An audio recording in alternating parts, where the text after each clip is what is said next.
California is ranked as having the 5th largest economy among the world's countries. Santa Rosa, California is the 11th richest city in the United States. Not everyone is benefiting from that wealth.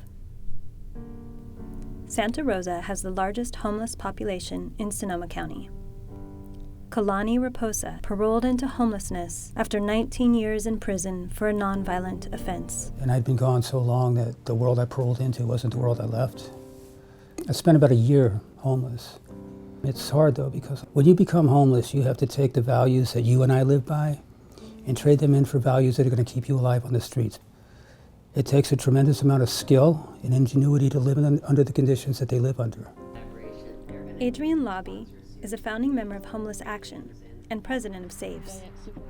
Because the homeless population on the Joe Rodota Trail has increased, her organizations have recently focused on those living on the trail. We talk to a lot of homeless people. About a third of our members are unhoused.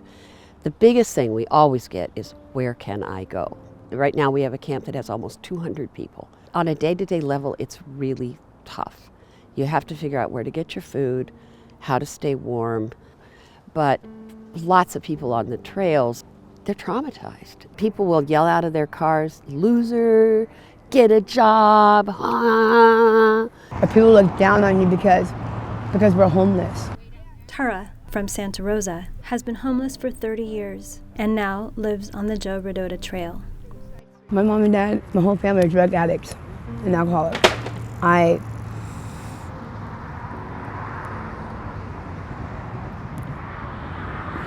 wish I could turn it around. It's like, I feel like it's like the black hole, it tracks you in.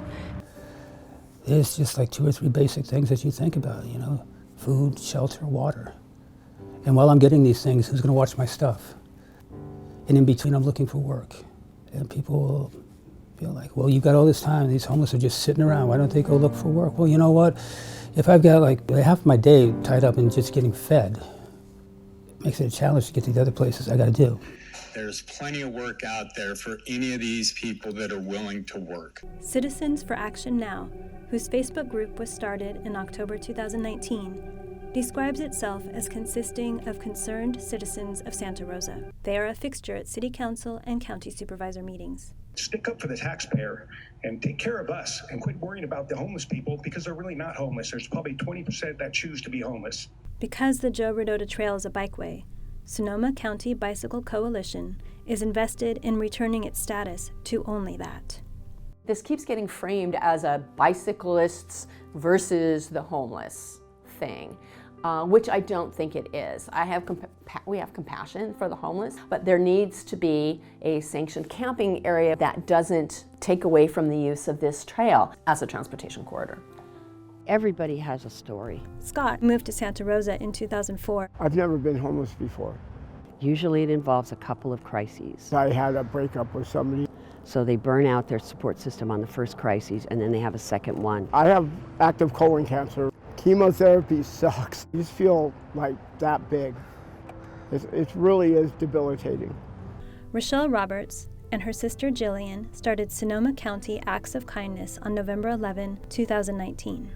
Of course, we all drive by here. And it was when the Kincaid fire hit and we have nowhere to go. We could all so quickly be put on the streets.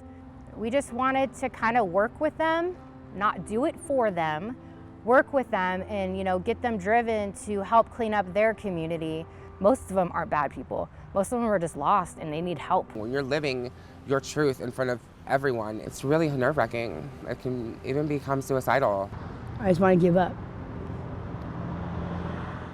Linda Hopkins is a county supervisor whose jurisdiction includes the Joe Rodota Trail. I don't know how we've arrived at a place in society where we on a regular basis walk by human beings just sleeping on the side of the road. Somehow that has become normalized and it shouldn't. People deserve better. So it is possible, but it takes funds and it takes community buy-in. It takes having trusted nonprofit service providers and volunteers and people who are willing to just step in and help. If you want to help the community and maybe get to know these people, I guarantee you it will change your mind.